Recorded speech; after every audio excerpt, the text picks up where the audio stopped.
بالله من الشيطان الرجيم. سورة الملك مكية. بسم الله الرحمن الرحيم.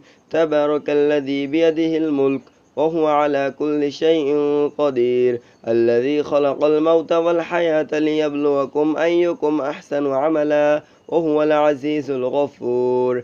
الذي خلق 7 سماوات طباقا، ما ترى في خلق الرحمن من تفاؤت، فارجع البصر هل ترى من فطور، ثم ارجع البصر كرتين ينقلب إليك البصر خاسئا وهو حسير. ولقد زينا السماء الدنيا بمصابيح وجعلناها رجوما للشياطين وأعتدنا لهم عذاب السعير.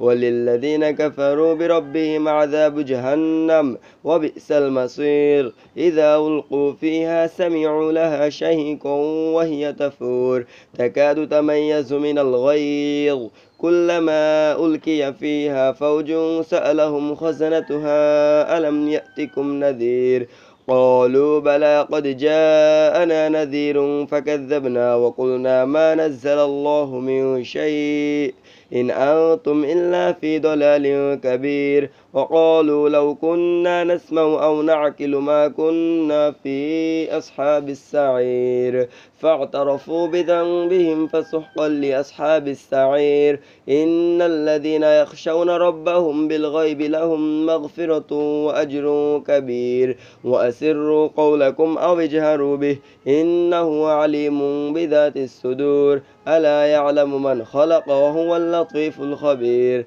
هو الذي جعل لكم الأرض ذلولا فامشوا في مناكبها وكلوا من رزقه وإليه النشور. أأمنتم من في السماء أن يخسف بكم الأرض فإذا هي تمور، أم أمنتم من في السماء أن يرسل عليكم حاصبا فستعلمون كيف نذير. ولقد كذب الذين من قبلهم فكيف كان نكير. أولم يروا إلى الطير فوقهم صافات ويقبضن ما يمسكهن إلا الرحمن إنه بكل شيء بصير. أمن هذا الذي هو جند لكم ينصركم من دون الرحمن إن الكافرون إلا في غرور. أمن هذا الذي يرزقكم إن أمسك رزقه بل لجوا في عتو ونفور. أفمن يمشي مكبا على وجهه